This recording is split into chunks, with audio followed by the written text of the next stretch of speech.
I am really excited to introduce our next presenter, and I'm a big fan of his on LinkedIn, and I've learned so much from him on LinkedIn, so I'm really excited to be here today to introduce our next presenter.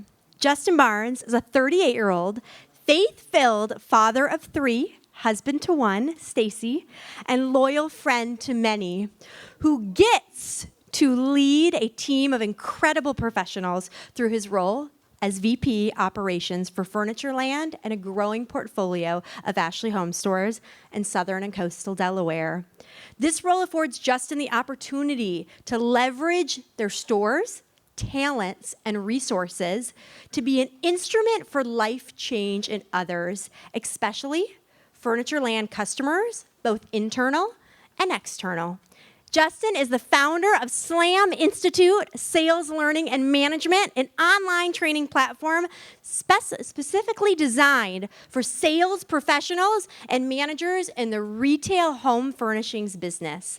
Justin's declaration of purpose is, I am an instrument for life change in others. Please join me in welcoming Justin Barnes.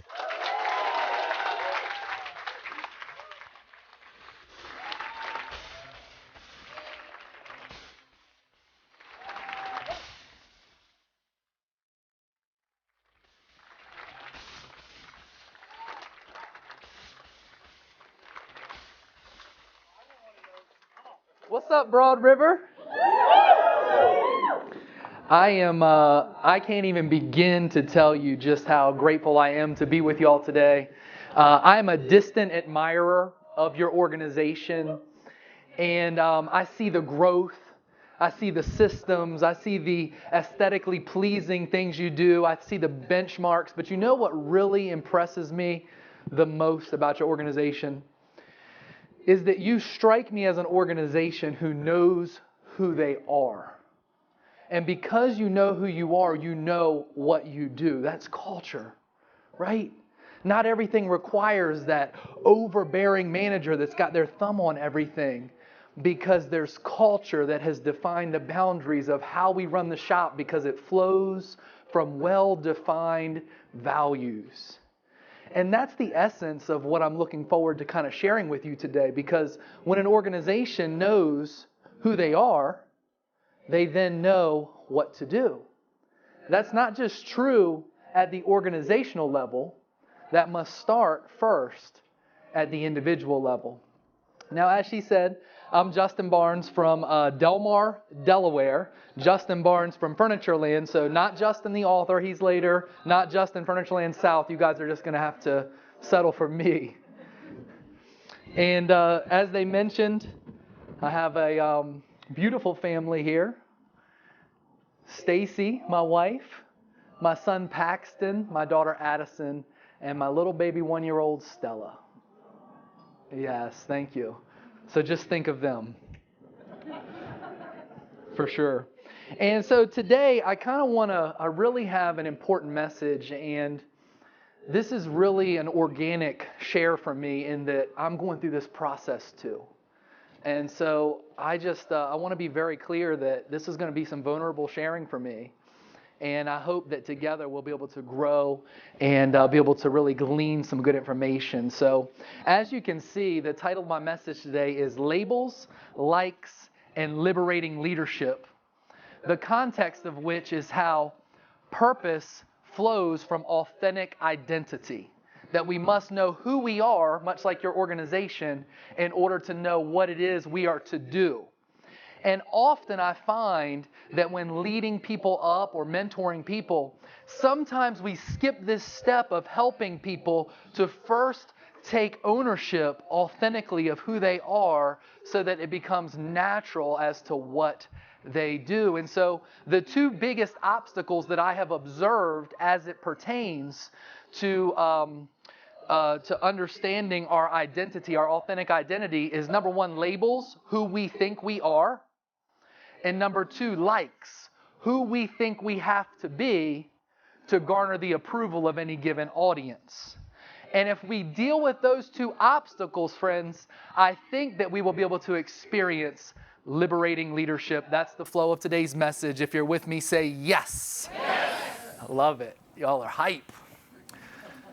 So we're going to jump into labels. That is my very handsome son, Paxton King Barnes, on his first day of kindergarten a couple of years back.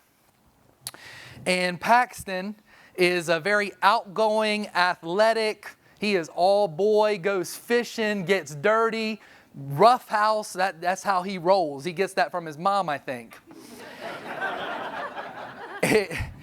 And so Paxton, though, because he tends to be that way, sometimes he doesn't prioritize paying attention in school. Who here has kids? Say yes. Yes. So one particular day, my wife goes to pick up my son, and the teacher pulls her aside. Now, everybody knows when the teacher pulls the mom aside what the talk is, so that's kind of embarrassing, right? So the teacher pulls my wife aside and says, I hate to tell you this, Miss Barnes, but today your son, he was a bad listener. But it wasn't that he was just a bad listener. He was actually defiant. When I asked him to do something, he just didn't do it.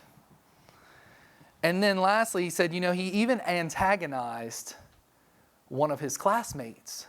I mean, the trifecta. And so my wife fills me in on all of this when I get home. And being the involved dad that I want to be, I'm not content to just allow my wife to handle that. I want to be engaged in the process. And so I said, son, you see these steps right behind him in this photo, these steps. I said, let's go sit on the front steps and let's have a conversation.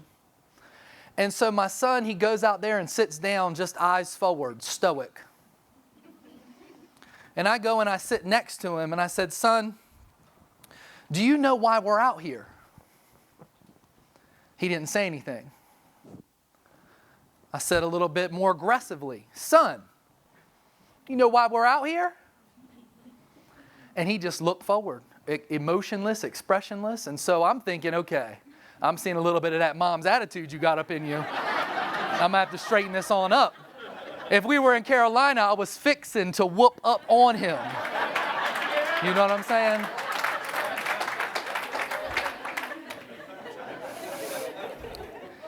And so Paxton keeps looking forward, and I ask him a third time, this time with great intensity, probably where he could feel my eyes burning a hole into his eyes. I say, son, do you know why we're out here? And all of a sudden, I saw his little face start to shake. And I saw his little eyeballs. You ever see the kids where their eyes fill up beyond max capacity? It's like the water, the tears are crested over the bottom eyelid, but they haven't spilled out yet. And it's like I'm watching these little eyes fill up. And listen, I want you all to think about your own kids, grandkids, nieces, and nephews as I tell this story, because this has to get real to you, because this is important. And so his little eyes are filling up with these things, and his little face is shaking, and he looks at me, and through this snotty, congested, emotional voice, he says, because I am a bad boy. Whew. It was hard for me as a dad, to be honest with you, because I went out there with the intention of addressing my son's behavior, but I found myself in a situation where I needed to instead inform his identity. Are you with me? Say yes. Yes. See, my son, over time, had made subtle agreements. And for those of you following on, there's a nice outline here to help you take copious notes right here. My son, over time, had made subtle agreements with maybe teachers, or maybe with me as a parent, or maybe with someone else that said, oh, what you have done is bad, therefore that must be an expression of who you are. His behavior, what he had done, had informed his identity. Subtle agreements, folks, subtle agreements with disempowering labels will hijack our identity. Let me say that again because this is critical because we all have made subtle agreements with different labels that have been impressed upon us by others or by our own negative self-talk for our entire lives. Subtle agreements with disempowering labels will hijack our identity. This, my friends, will impede our path towards purpose. And so, as I sat there with my son, I said, son, you may have done some wrong things. You may have made some bad choices, but you are not what you have done, right? You are more than your behavior. But I still was very conflicted. This really resonated with me. See, my son's behavior flowed from who he believed himself to be. We behave like that which we believe we are. Identity informs activity. Now, let me pause for a second. Some of you are thinking, well, you know, I don't have any of that negative self-talk. I'm secure and got it all together. Well, good for you. I hope you come up here and speak and teach me how to do that. But let's get real for a second. Whether it's you or the people you lead, the reality is that subtle agreements over time have created a distorted identity, and through those subtle agreements, we now behave like that which we believe we are. And so many leaders that are well-intending leaders, they address people's behaviors, but they never address the underlying root cause of the issue, which is why does that person behave that way in the first place, by helping to develop and lead up the whole person by helping them to establish an authentic identity. Because remember, when someone knows who they are, they know what they do.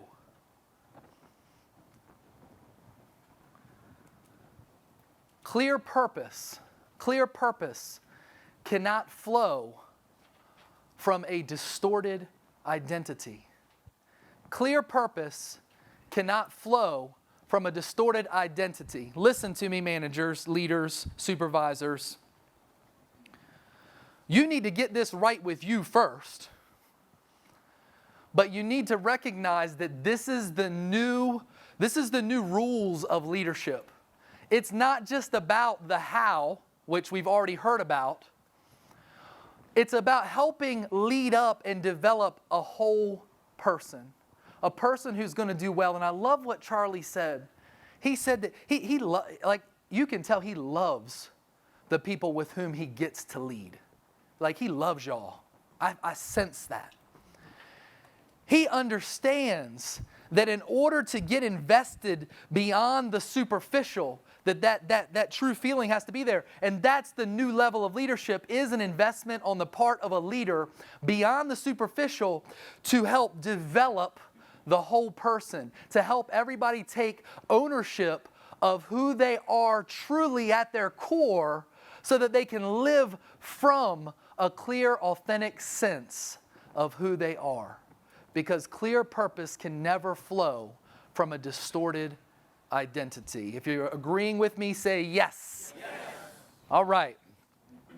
So shortly after my son educated me on the problems with labels, because who knows here that kids often educate us far more than we educate them if we're open and humble. I found myself a few months later in a season of my life where I had become restless in my profession.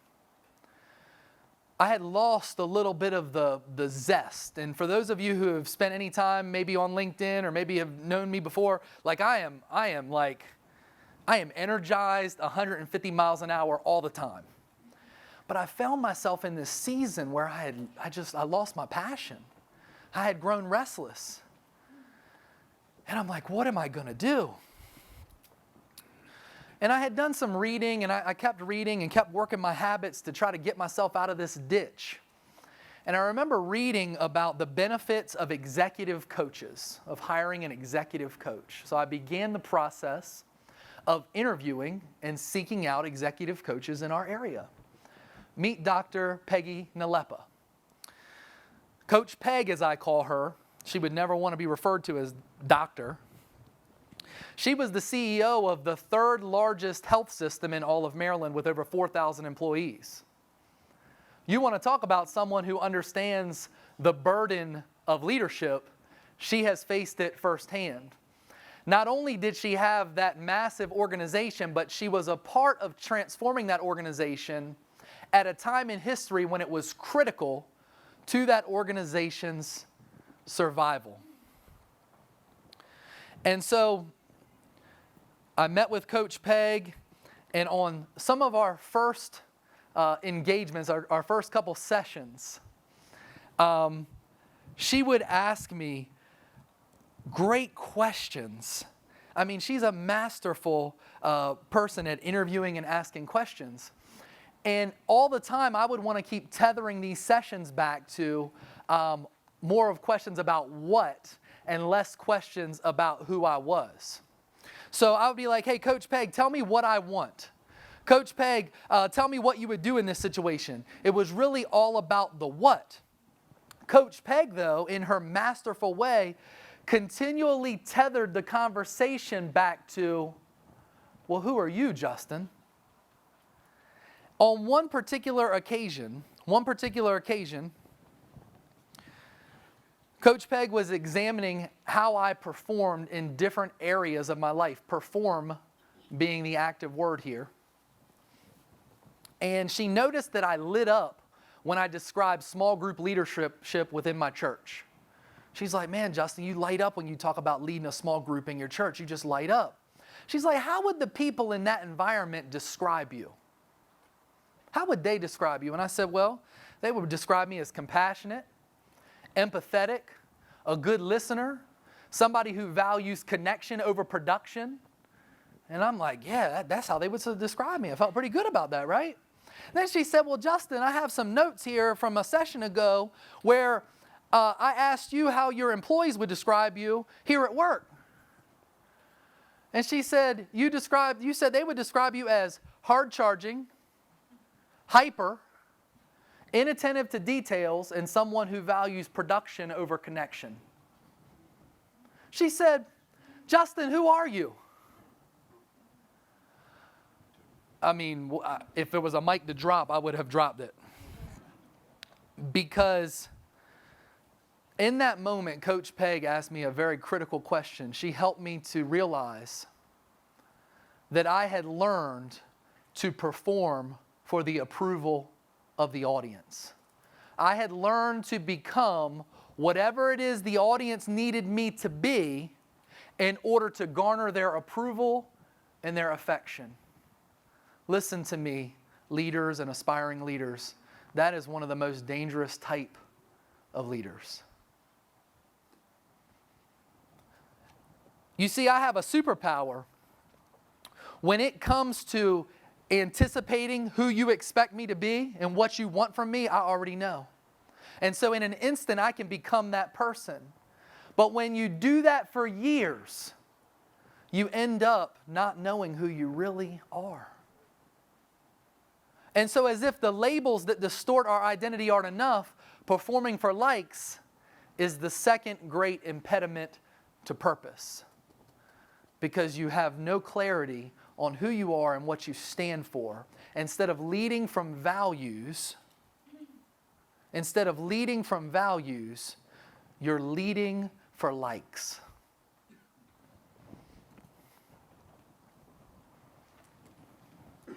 Performing for likes and leading from values are on divergent paths, friends.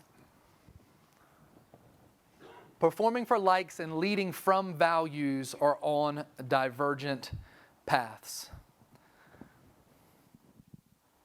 Let's be clear here.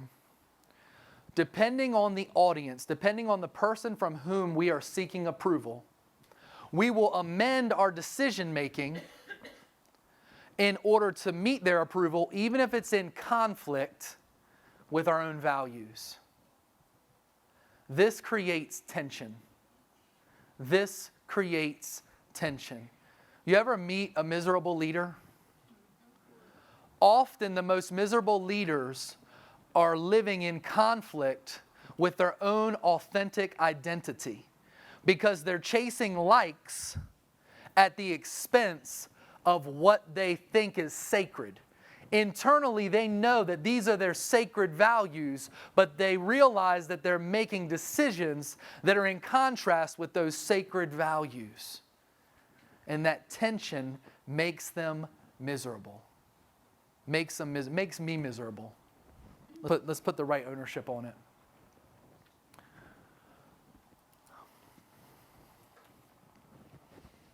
Boy, everybody talks about being real. Everybody talks about being real. You ever hear that? Yep. Even some of y'all in here right now, you're listening to me and are like, I'm the realest in the game, JB. I'm the realest in the game. I don't know what you're talking about. I would propose to you that you really take some time and consider what I'm saying, because if you've never considered it, chances are your whole identity has been wrapped up in living for likes. And if you yourself are the realest in the game, you lead some people who have done this their whole lives. And listen to me. This is only going to become more in demand for us as leaders to be able to help people through this process.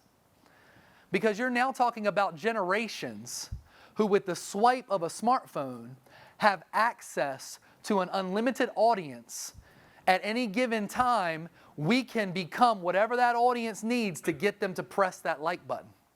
Now, I'm not at all saying social media is the enemy or something of that nature. What I'm telling you, though, is that our natural inclination to lead for likes or to perform for likes, which is one of the greatest impediments to purpose there is going to be exacerbated by our instant access to the audience of our choice, so that we can feed that appetite to perform and become who they need me to be to garner their affection and their approval. And so you're going to talk about generations that are going to emerge onto the workplace scene, that have already emerged into the workplace scene, who have no clue who they are, who have no clue what they stand for. And as a result, the inconsistency is going to drive people insane. Not only their followers, but they themselves will be absolutely miserable. Absolutely miserable. And that's why, my friends, sustainable impact flows from authentic identity. Sustainable impact flows from authentic identity. When we know who we are, we know what we do. We lead from values. It flows naturally. It just happens because we know who we are, we know what we stand for, and that's the way it works. Apart from an authentic identity, there will be no sustainable impact. Apart from an authentic identity, there will be no sustainable impact. If you agree, say yes. Yes. Once you know who you are, you know what to do. This organization seems to have that identity clear. But the way I would challenge us is, do we as managers have it clear? And do we as those who are aspiring leaders endeavor towards helping people to truly take ownership of their values and their identity so that they can lead from that firm foundation and not lead for likes, not for approval? So, how do you know if you are performing for likes or leading for likes? Good practical question, right? Two ways that I have found helpful for those of you who think you're the realest in the game. Maybe this will help you. Number one, when you are examining your own performance, whose critical voice do you hear in your head as you assess whether you did good or bad? Whose critical eyes do you observe your life through? That's an answer for you. But if there is an answer, chances are you're performing. Right?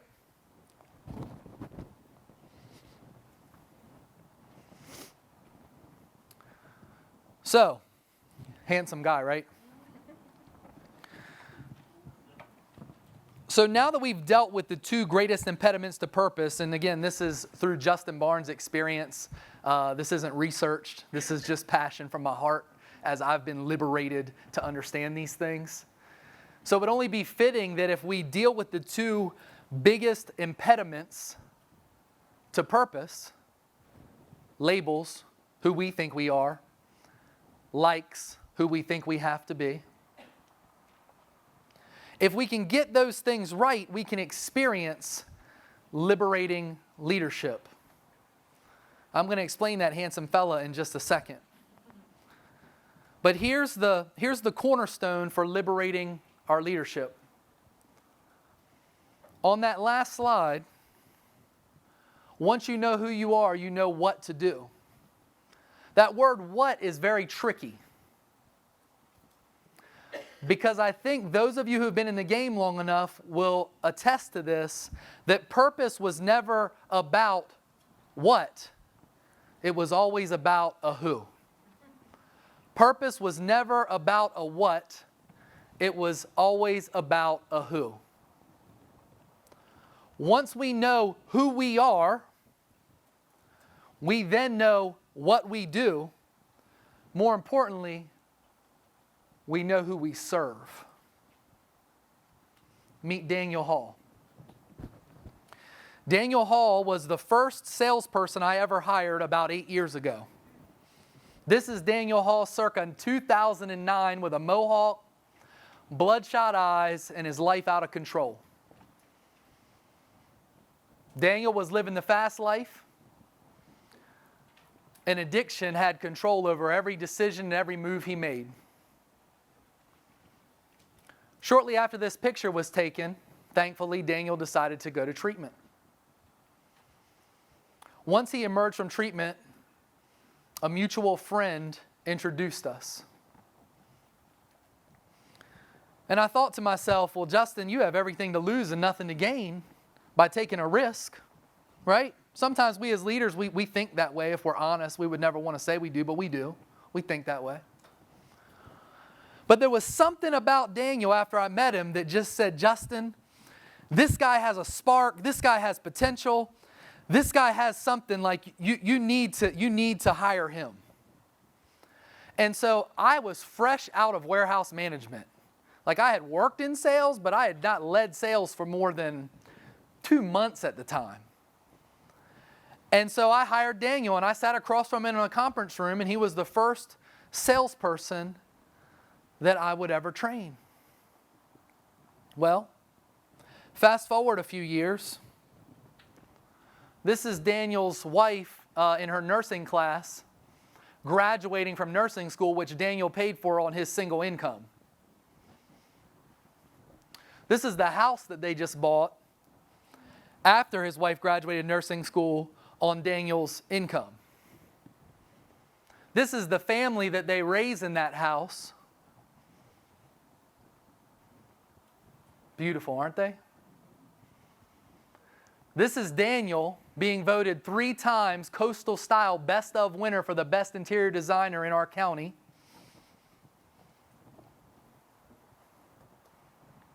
See the transition? This is liberating leadership, folks. Once people know who they are, they know what to do. Purpose was never about what, it was always about who. Who are we authentically? Giving people permission to own that and to be that. And then serving people and being a small part of their transformation story. So when you hear me say I'm Justin Barnes and I'm an instrument for life transformation in others, that's not to stroke my ego. Because I know who I am, I know what I do. Daniel is a small part of that journey. Thank you all for your time.